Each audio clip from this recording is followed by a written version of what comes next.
William Penn Yonge and his son Joseph rest here. I'm sure they're occasionally visited by participants at the disc golf course winding through these woods. From atop this hill, William and Joseph still keep watch over their old homestead, Spring Villa. Back in January, I explored this amazing place, home to a spectacular lodge, campground, nature trails, and of course, there's this spooky Gothic-style house built in 1850 by the famous African-American bridge builder Horace King for the Yonge family. This home is the perfect place to begin our adventure because its design would inspire another builder to recreate it in the town we'll explore today. But its haunting beauty may have carried with it something far darker. Well, I'm Danny. This is Danovator. Let's explore. About 6 miles northwest of Spring Villa is the city of Opelika, Alabama. Sometimes the best place to start an adventure is at the courthouse. The Lee County Courthouse was built in 1896. It provides both Gothic and classical architectural elements. It stands proud overlooking the historical downtown. Northward on 9th is the Museum of East Alabama. On its mural is Yoholo Miko, local Creek Indian chief who is known for his diplomacy with early relations with the United States. Riding the horse is Booker T. Washington, co-founder of Tuskegee University.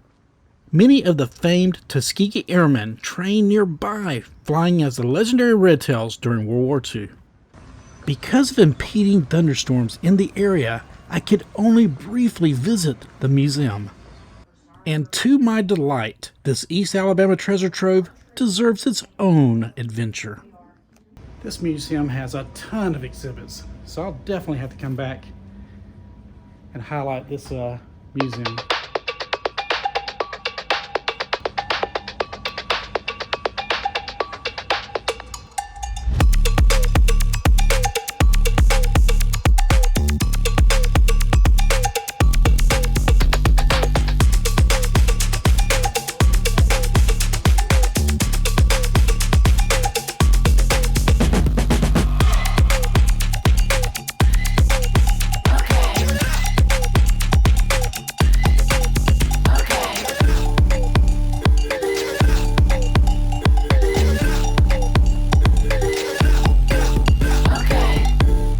Facing Railroad Avenue is a strange piece of steel known as the Frog.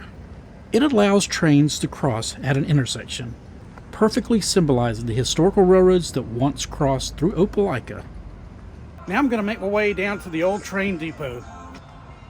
Railroad Avenue was once the heart of Opelika's busy, early railroad history. Back in the 1920s, it was common for up to 24 passenger trains to pass through Opelika in a day. At the end of South Railroad Avenue is the old train depot. By 1970, passenger train service through the town was no more. This early 1900s historical landmark now serves as Opelika's pre-K academy.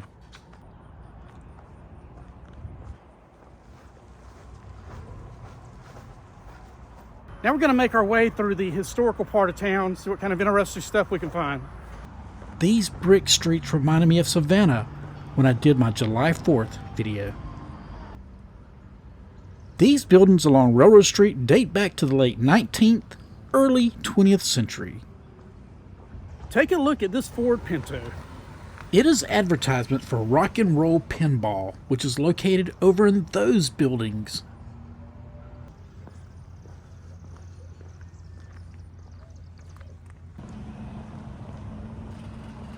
If you ever pass by this creation in Opelika, make sure you give it a little tap.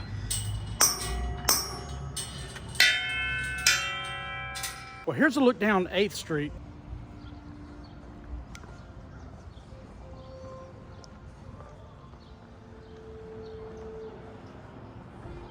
I think it's a nice touch that they got some music playing in the background as you walk down the old part of town.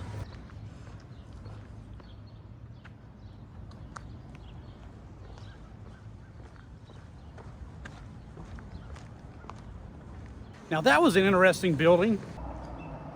On 6th Street, before this overpass, we're going to start making our way back toward the courthouse. And at the corner of 6th and Avenue A is where you'll find the Opelika Chamber of Commerce. And this home right here has an interesting story. Built in the late 1800s, this home was purchased by Judge Lum Duke, whose daughter Inez became Lee County's first female attorney. And you have to admire its intricate detail. And what I found most interesting is that across the street there is a law office.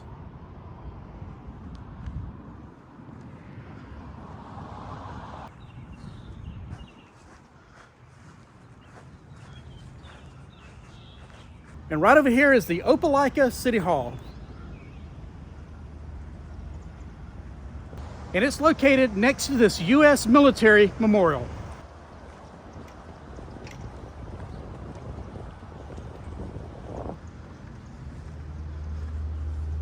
Well, you don't see many of those anymore.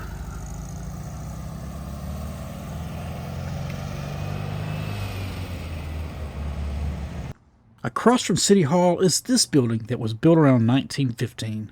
It is currently used as the Middle District of Alabama U.S. Courthouse. And facing it is the First Methodist Church, which was built around 1879.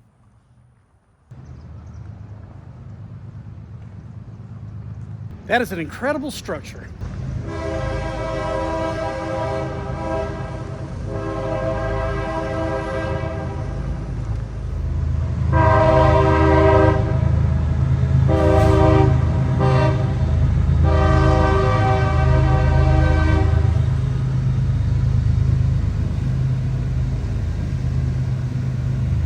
I wish that train came by just a little bit earlier. Passing back by 8th Street, I noticed this building on the corner. It is Wakefield Home, an interior and lifestyle boutique. Built in 1898, this building was once the home of Hagedorns. Starting in 1918, they sold clothing, shoes, and housewares, which seems to be similar to the business that's there today. And also on 8th Street is the old Haney's drugstore. It was not only a pharmacy, but was also a popular soda fountain. It is now the Cafe 123 restaurant and bar. I had read where it was a hot spot for the teens back in the 40s and the 50s. Let's see if we can find something interesting around the courthouse square.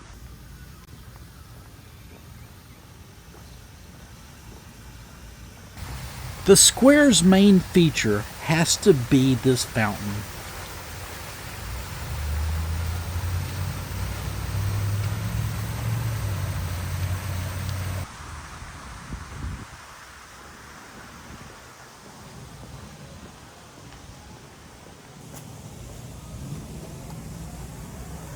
So the Opelika Courthouse Square is a nice place to sit back and relax. Across the street, beside the courthouse, is this unique business, and its name says it all. It has almost anything that you would consider collectible.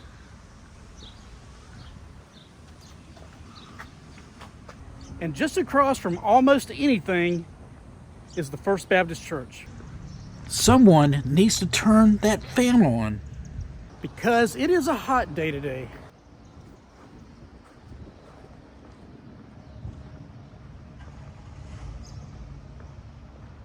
And beside the First Baptist Church is the 30-foot tall Confederate monument.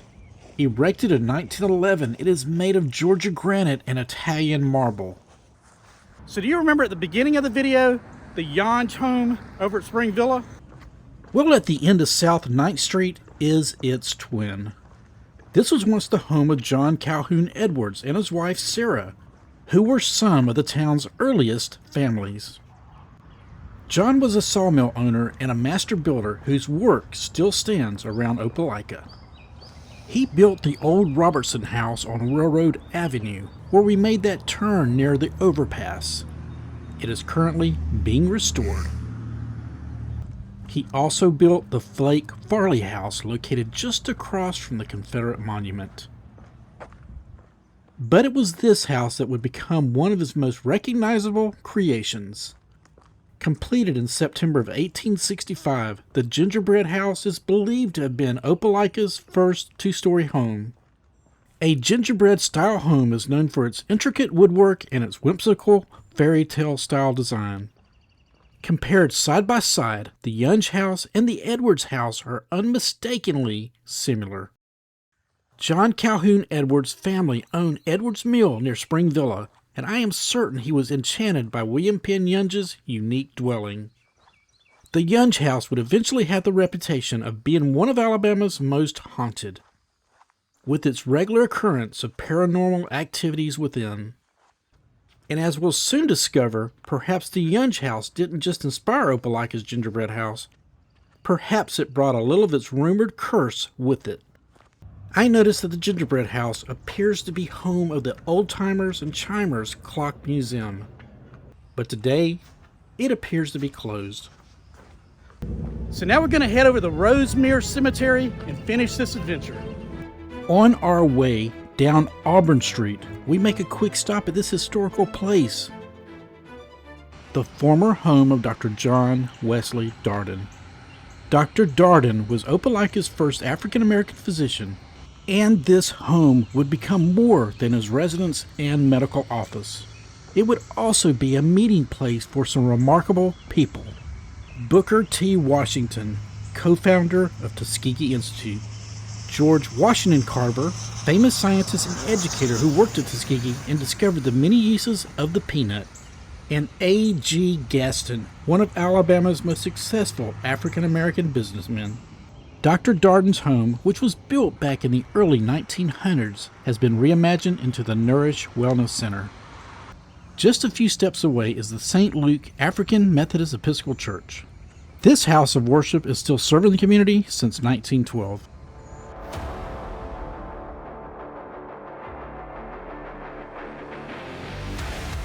After leaving the Darden House, I make my way southwest to Rosemere Cemetery. Rosemere is divided into three sections: the newest, the oldest, and the African American section. This is where you'll find the final resting place of Dr. John Wesley Darden and his wife Maud. As I indicated earlier, he was Opelika's first African American physician and died at the age of 72. Buried nearby are two other people listed on the placard who also made local history. And located just a short walk from Dr. Darden's gravesite is the final resting place of Willie Bessie Brady. Known to many as Miss Bessie, she taught kindergarten at the first public kindergarten for African American children in Opelika. And just down this hill is the grave of Elder Brooks, Opelika's first licensed African American plumber and electrician. Entering into the historical older section of Rosemere, we are greeted by this grave. James Devane may have been the first burial here at this cemetery. He died in 1869. We next come to this peculiar building located in the center of the old part of the cemetery. So what exactly is this wooden structure behind me? Built in the early 1900s, it served as a ladies' restroom and a place to escape the hot sun. There was approximately 34 graves that were moved here from other locations. One of those graves belonged to Nelson Clayton. He was a 3-year-old boy who was buried at his grandparents' home. He died in 1854. So while Devane is considered the oldest original burial, Clayton's tombstone bears the earliest date now found at the cemetery. And just a few steps from Nelson's grave are the graves of Barry and Olivia Edwards. Their deaths too predated Devane's and was buried here later. In 1865, Barry, who was 32, just returned from the Civil War. At a reunion near Spring Villa, he was navigating a raft across the Utchie Creek along with his 16-year-old sister Olivia and 3 other young girls. It capsized and they all drowned on May 16th. Barry and Olivia were John Calhoun Edwards' brother and sister. And all you can do is wonder, did the building of the gingerbread house that was inspired by the legendary haunted Yonge House somehow carry over a curse? Or was it simply a tragic coincidence?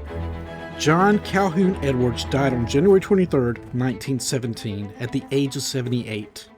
He is buried next to his wife, Sarah. Located in the same burial plot is his father, Loxla, who served as mayor of Opelika in the mid-1870s.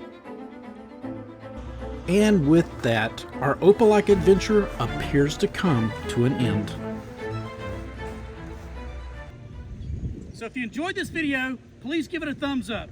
And always remember, your adventure awaits with the Danovator. I'll see y'all the next time.